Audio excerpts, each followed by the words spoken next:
كده ان شاء الله احنا بنتني في الديل بتاع الملاية. بس كده يا ام بسمة، انا عشان انا مش شايفه لا جميلة ما شاء الله، ما شاء الله خير. بس خلي ايدك بقى على المستوى ده.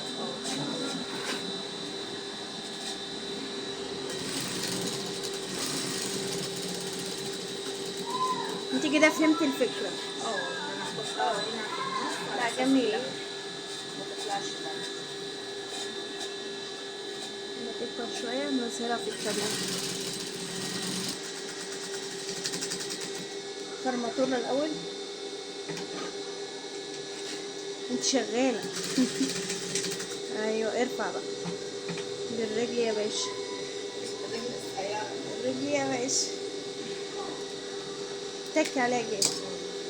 خدي بقى قفلي دي عشان دي هتبقى الفلونكة. الشريط بتاع الفلونكة.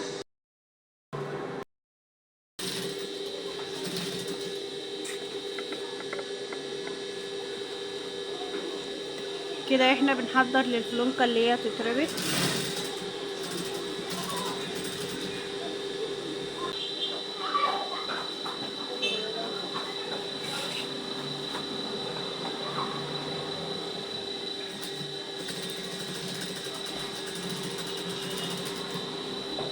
بالتالي هقص كده بقى لا ما واعمل. تقصيش، احنا عايزين نظبطها الاول وبعدين نربط. يعني اسيبها كده اقفلي بقى، اقفلي للاخر عشان احنا هنحتاج. الاخر هنا اه ولا اعملها بوزه زي الثانيه؟ لا متعمليش غير لما نشوف المقاس الاول. ممكن تطلع طويلة تقصي البوز.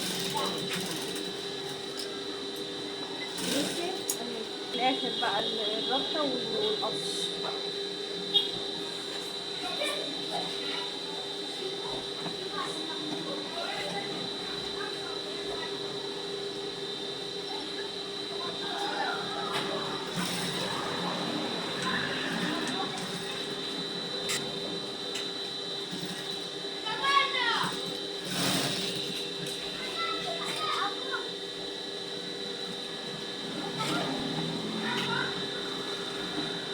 هنقسم الحزام بتاعنا بتاع الفلوك اهو،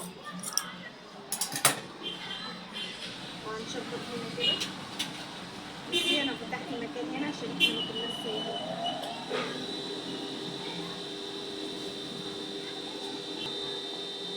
انت بتجيبي الكبورات بقى من مكان معين؟ من البيت. المنيره بره؟ اه والله فين؟ عند حسن بتاع